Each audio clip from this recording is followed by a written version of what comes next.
दोस्तों, अगर आपने 12वीं पास कर लिया है और आपका भी सपना है भारतीय वायुसेना में नौकरी करना, तो भारतीय वायुसेना के द्वारा जो है अनमैरिड मेल और फीमेल दोनों ही कैंडिडेट्स के लिए जो है अग्निवीर के तहत जो वैकेंसी निकाली गई है। काफी शानदार भर्ती है। अगर आप 12वीं पास हैं तो इसके लिए एलिजिबल हैं और सबसे खास बात है ना कि इसमें फीमेल को भी आवेदन करने के लिए मौका मिल रहा है। तो काफी अच्छी भर्ती है फ्रेंड्स। अगर आप एलिजिबल हैं तो आप इस भर्ती के लिए जरूर फॉर्म अप्लाई करेगा। इस भर्ती की पूरी इंफॉर्मेशन के बारे में हम डिस्कस करेंगे। वीडियो को आपको बस लास्ट तक देखना है और वीडियो अच्छा लगे तो प्लीज लाइक कर देना है। सबसे पहले हम बात करते हैं इस भर्ती के एडवर्टाइजमेंट के बारे में। तो आप यहाँ पे देख सकते हैं इंटेक 02/2026 भर्ती के लिए नोटिफिकेशन निकाला गया है और मेल फीमेल दोनों ही फॉर्म भरेंगे, जिसमें अंडर अग्निपथ स्कीम के तहत ये भर्ती है और 11 जुलाई से लेकर जो है 31 जुलाई तक आप फॉर्म को अप्लाई करने वाले हैं। हम आपको एक प्रॉपर वीडियो लेकर आ जाएंगे कैसे आपको फॉर्म को अप्लाई करना है, जिससे इसका आवेदन स्टार्ट होगा। और इसका जो एग्जाम होगा, देखिए ऑनलाइन इसमें एग्जाम होते हैं और आपका एग्जाम का जो डेट है वो आप देख सकते हैं पहले से ही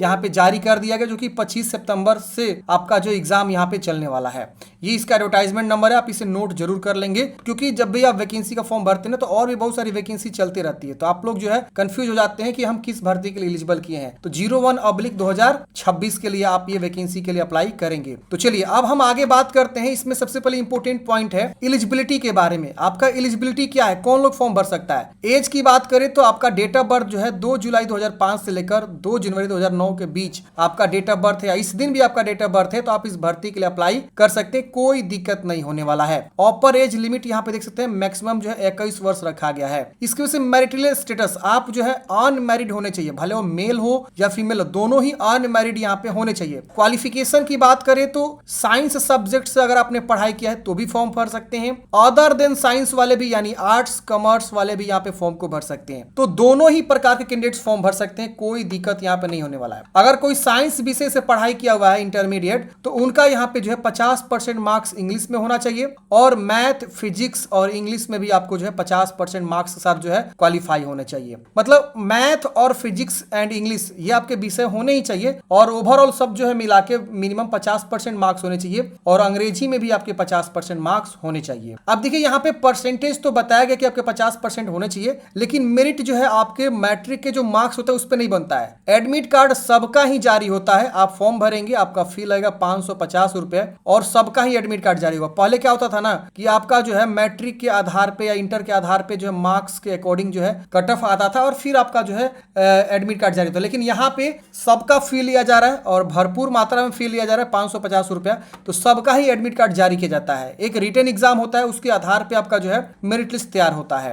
अगर आप मान लीजिए 12th नहीं करके आपने जो है 3 साल का डिप्लोमा कोर्स कर रखा हुआ है इंजीनियरिंग में, जिसमें आप देख सकते हैं इतने सारे जो है आपके जो है स्ट्रीम है, इसमें से किसी भी एक स्ट्रीम से, तो भी आप इस भर्ती के लिए अप्लाई कर सकते हैं और आपके 50% मार्क्स अंग्रेजी में भी होने चाहिए। या अगर आपने जो है नॉन वोकेशनल सब्जेक्ट, जैसे कि आपने जो है 2 साल का वोकेशनल कोर्स भी किया हुआ है नॉन वोकेशनल सब्जेक्ट के साथ, जैसे फिजिक्स मैथ के साथ, तो भी आप यहाँ पे फॉर्म को अप्लाई कर सकते हैं। अदर देन साइंस वाली की बात करते हैं तो जो कैंडिडेट जो है यहाँ पे किसी भी स्ट्रीम से, भले वो मान लीजिए आर्ट्स हो या अगर वो मान लीजिए कॉमर्स हो या एग्रीकल्चर हो, किसी विषय से अगर उसने जो है 12th पास आउट किया, 50% जो है मार्क्स होने चाहिए एग्रीगेट और 50% स्पेशल इंग्लिश में भी होना चाहिए। मान लीजिए आपका हर एक विषय में अच्छा खासा नंबर है, 50% से है, लेकिन अंग्रेजी में आपका जो 49% है, तो फिर आप एलिजिबल ही नहीं है। इसीलिए यहाँ पे अंग्रेजी के लिए स्पेशल देखिए यहाँ पे बता रखा हुआ है और बाकी एग्रीगेट बोला गया है 50%, तो आप एलिजिबल रहते हैं। समझ गए? तो ये आपका क्वालिफिकेशन है। अगर आपने वोकेशनल कोर्स भी कर रखा है 2 साल का, तो भी आप यहाँ पे फॉर्म को अप्लाई कर सकते हैं। तो आपका यहाँ पे ये जो है एलिजिबिलिटी हो गया। डोमिसाइल कैटेगरी, देखिए आप जब फॉर्म भरेंगे ना तो ऑनलाइन फॉर्म भरते समय यहाँ लिखा हुआ है कि आपको जो है डोमिसाइल जो है बताना होगा, डोमिसाइल का जो है प्रमाण पत्र भी आपको देना होगा। तो आप अभी समय रहते हैं जो निवास प्रमाण पत्र आप जहां से बनवाते हो अपने राज्य में, वहां से आप जो है अपना निवास प्रमाण पत्र जो है जरूर बनवा लेंगे। बात करते हैं हाइट की, तो यहाँ पे हाइट भी मैंडेटरी है। तो यहाँ पे आपका जो अगर मेल कैंडिडेट्स है तो मिनिमम हाइट 152 सेंटीमीटर है। किसी भी कैटेगरी से आप आते हैं तो आप इस भर्ती के लिए एलिजिबल है, कोई दिक्कत नहीं होने वाला है। फीमेल कैंडिडेट्स के लिए आपकी हाइट 152 सेंटीमीटर है, तो भी आप यहाँ पे फॉर्म को अप्लाई कर सकते हैं। नॉर्थ ईस्ट हिल रीजन से कोई आती है फीमेल, उत्तराखंड जैसे जगहों से, तो उनका मिनिमम हाइट 147 सेंटीमीटर है, तो भी वो फॉर्म भर सकती हैं। अगर कोई लक्षद्वीप से आता है तो उनका मिनिमम हाइट 150 सेंटीमीटर है, वो भी यहाँ पे फॉर्म को अप्लाई कर सकते हैं। इसके लिए आपको जो प्रॉपर डोमिसाइल सर्टिफिकेट जो है बनवाना होगा, और डोमिसाइल सर्टिफिकेट आपको फॉर्म भरते समय जो है देना होगा। वजन की बात की गई है तो जो आपका एज होता है, जो आपकी हाइट होती है, उसके अकॉर्डिंग जो बॉडी मास जो निकलता है उसके अकॉर्डिंग आपका जो है वजन होना चाहिए, वरना आगे चल के दिक्कत भी हो सकता है। देखिए सबसे इंपॉर्टेंट पॉइंट होता है फ्रेंड्स सैलरी के बारे में। देखिए सैलरी भी आप देख सकते हैं यहाँ पे, जो आपका सैलरी है वो आपका क्या है, स्कीम जो आता है अग्निपथ उसके तहत है, तो वो भी मैं आपको समझा दूंगा, पहले आप समझ लीजिए। यहाँ पे देखिए चेस्ट की बात की गई तो मेल कैंडिडेट्स को सिर्फ चेस्ट की मापी होती है, जो कि 77 सेंटीमीटर कम से कम होना चाहिए मिनिमम चेस्ट की, मतलब मेजरमेंट 77 सेंटीमीटर से कम नहीं होना चाहिए। और उसके बाद 77 होने के बाद आपको 5 सेंटीमीटर जो है आपको और एक्सटेंड भी करना आना चाहिए। फीमेल का जो चेस्ट यहाँ पे मेजरमेंट नहीं होता, लेकिन 5 सेंटीमीटर जो है उनको एक्सपेंशन करना आना चाहिए। जनरल हेल्थ आपको बताया गया, आपका दांत वगैरह साफ होना चाहिए, 14 डेंटल पॉइंट्स होने चाहिए, और आपका जो है जनरल हेल्थ बिल्कुल सही होने चाहिए। जेंडर वगैरह के बारे में बताया गया है, प्रेगनेंसी के बारे में बताया गया फीमेल कैंडिडेट्स के लिए। इसके बाद विजुअल स्टैंडर्ड के बारे में बोला गया, आप यहाँ पे देख सकते हैं विजुअल स्टैंडर्ड आपका सही होना चाहिए। फिर यहाँ पे बॉडी में जो है परमानेंट टैटू वगैरह नहीं होना चाहिए। और सिख कैंडिडेट्स को जो है यहाँ पे जो है मतलब वो बाल वगैरह रख सकते हैं, कोई दिक्कत नहीं होने वाला है। इसकी वजह से बात आती है फ्रेंड्स यहाँ पे सैलरी के बारे में, ट्रेनिंग के बारे में, लीव के बारे में। तो देखिए यहाँ पे जो है अग्निवीर के तहत आपको इनरोल किया जाएगा, और ट्रेनिंग आपको यहाँ पे जो सरकार देगी, जो कि मिलिट्री ट्रेनिंग बेस आपका इंडियन एयरफोर्स के द्वारा होता है वो। लीव भी आपको ग्रांट किया जाएगा, जिसमें एनुअल लीव 30 दिन होगा पर ईयर में। सिक लीव भी आपको मिलेगा, जो मेडिकल एडवाइस होगा उसके अकॉर्डिंग की 10 दिन का लीव है, 5 दिन का लीव, मतलब बीमार पड़ जाते हैं उस पर लीव बोला गया है। फिर यहाँ पे मेडिकल फैसिलिटी भी आपको मिलेगा, CSD फैसिलिटी जिसको बोलते हैं। तो ड्यूरेशन द पीरियड ऑफ, मतलब जब आप वर्किंग पीरियड में रहेंगे उसी समय तक ही आपको ये जो है मेडिकल फैसिलिटी मिलेगा। पे अलाउंसेस के बारे में बताया गया, तो देखिए यहाँ पे जो है 30,000 पर मंथ आपको जो यहाँ पे फिक्स जो है आपको सैलरी यहाँ पे देखने को मिलेगा, जिसमें आपको बताया गया है बेनिफिट्स के बारे में, सेवानिधि पैकेज के बारे में, तो ये सबको पता ही है, अग्निपथ स्कीम है इसके तहत होता है। अब ध्यान रखना ये भी है कि अग्निपथ स्कीम में आप 4 साल के लिए रिक्रूट होते हैं, उसके बाद आपको जो हटा दिया जाता है, लेकिन इसमें से कुछ बैचेज को जो है परमानेंट कैडर में भी डाल दिया जाता है। अब ये डिपेंड करता है कि आपके जो है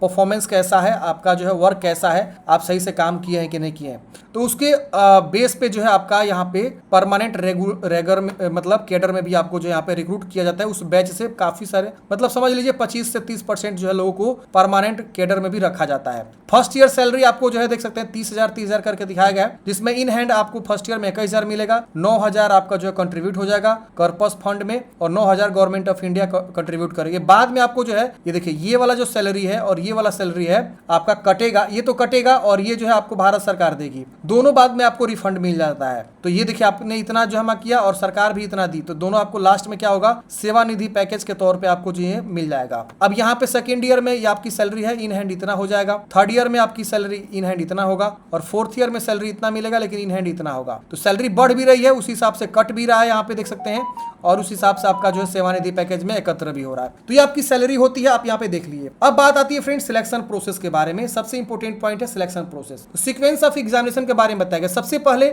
आप फॉर्म फिल करेंगे, उसके बाद आपका जो है यहाँ पे क्या होगा कि एक जो है कंप्यूटर बेस्ड एग्जाम होगा। जी हाँ दोस्तों, CBT एग्जाम होगा, जिसमें साइंस सब्जेक्ट से कोई बच्चा अगर फॉर्म भरता है तो 60 मिनट का उनका जो है यहाँ पे एक टेस्ट होगा, ऑनलाइन टेस्ट, जिसमें फिजिक्स, मैथ और अंग्रेजी के क्वेश्चंस रहेंगे। 10+2 CBSE लेवल का सिलेबस रहेगा। इसके बाद अदर देन साइंस से कोई फॉर्म भरता है तो उनका जो है 45 मिनट का यहाँ पे क्वेश्चंस रहेंगे, और इंग्लिश यहाँ पे आपका रहेगा, और रीजनिंग और जनरल अवेयरनेस से क्वेश्चंस आपके यहाँ पे पूछे जाएंगे। अब यहाँ पे बोला गया अगर कोई दोनों ही फॉर्म भरता है, जैसे कोई साइंस वाला बच्चा जो है ना, साइंस सब्जेक्ट और अदर देन साइंस दोनों से ही फॉर्म भर सकता है, तो उसके लिए 85 मिनट समय मिलेगा पेपर सॉल्व करने के लिए। फिजिक्स, मैथ और इंग्लिश भी रहेगा, और रीजनिंग और जनरल अवेयरनेस भी उनको रहेंगे। ये सारे जो है क्वेश्चन सॉल्व करने होंगे। जब आप फॉर्म भरेंगे तो आपको दोनों ऑप्शन आएगा, आप सिर्फ साइंस सब्जेक्ट से भरना चाहते हैं या अदर देन साइंस से भरना चाहते हैं, किससे भरना चाहते हैं वहां पे आपको टिक करना होगा। और एक ऑप्शन होगा दोनों से आप भरना चाहते हैं, दोनों भी आप टिक कर सकते हैं। अब यहाँ पे एक सही आंसर के लिए एक सही अंक मिलेगा, 1 अंक मिलेगा, अनअटेम्प्ट के लिए 0 अंक मिलेगा, और निगेटिव मार्किंग भी 0.25 का आपके यहाँ पे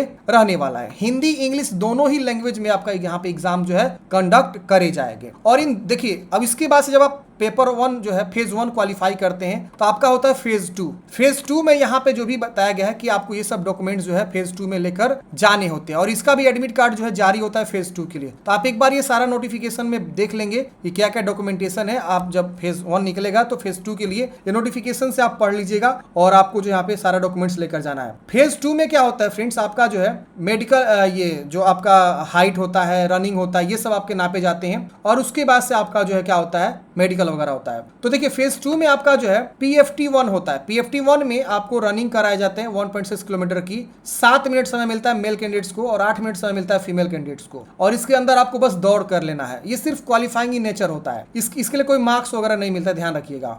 इसकी वजह से मेल कैंडिडेट्स को जो यहाँ पे 10 पुशअप कराए जाते हैं, 10 सिटअप्स कराए जाते हैं और 20 स्क्वाट्स कराए जाते हैं। 1-1 मिनट आपको यहाँ पे समय मिलता है सबके लिए। इसके बाद यहाँ पे फीमेल कैंडिडेट्स को जो 10 सिटअप्स और 10 स्क्वाट्स कराए जाते हैं, 1 मिनट 30 सेकेंड और स्क्वाट्स के लिए 1 मिनट यहाँ पे आपको मिलते हैं। तो ये आपके जो है मतलब फिजिकल कराए जाते हैं। फिर यहाँ पे आपका जो है मेडिकल एग्जामिनेशन जो है होता है फेज 3 में। तो फेज 3 आपका जो है मेडिकल एग्जामिनेशन का होता है, उसके बाद से आपका सिलेक्शन यहाँ पे हो जाता है। अप्लाई करने का प्रोसेस बताया गया कि आपको इस वेबसाइट से फॉर्म को अप्लाई करना। मैं एक प्रॉपर वीडियो बना के बता दूंगा कैसे आपको फॉर्म को अप्लाई करना है। फॉर्म भरते समय आपको 10th का मैट्रिक का सर्टिफिकेट, डोमिसाइल और 12वीं का जो क्वालिफिकेशन का सर्टिफिकेट मार्कशीट होता है वो सब आपको लगेंगे। आधार कार्ड लगेगा और आधार कार्ड और मैट्रिक का सर्टिफिकेट एक जैसा होना चाहिए, विशेष ध्यान देना है।